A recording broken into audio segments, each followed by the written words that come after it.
আজকে আমি বানাবো কই মাছ দিয়ে, আর দুইটা ঘাড়ার টুকরা আছে, এটা দিয়ে ফুলকপি দিয়ে ঝোল বানাবো। আর এই যে আলুটাকেও আমি হলুদ লবণ দিয়ে একটু বয়েল করে নিছি।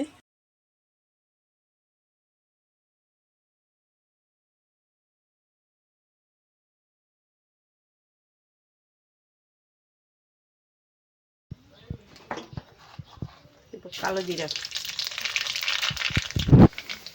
এখন দেব জিরা, আদা, ধনিয়া, কাঁচা লঙ্কা বাটা।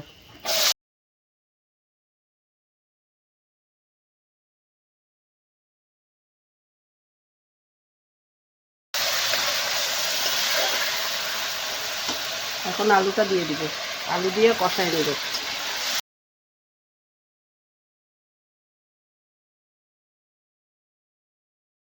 হয়ে গেছে, পরিমাণ মতন জল দিয়ে দিছি ঝোলের জন্য।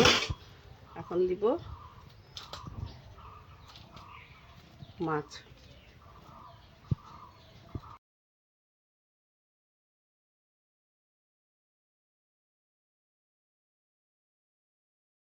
ধনিয়া পাতা,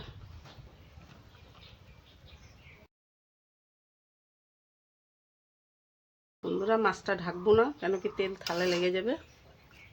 মাছটা হয়ে যাক, তারপরে নামানোর সময় দেখাবো।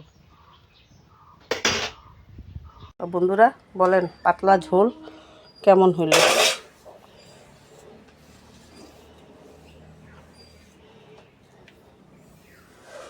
এই যে কই মাছ ফুলকপি দিয়ে ঝোল হয়ে গেল। তা বন্ধুরা আমি আজকে এইটুকু রাখি, কেমন হইলো কমেন্টে জানাবেন। হালকা মশলা দিয়ে বানাইছি পাতলা পাতলা ঝোল। আমি আজকে এতটুকুই রাখি।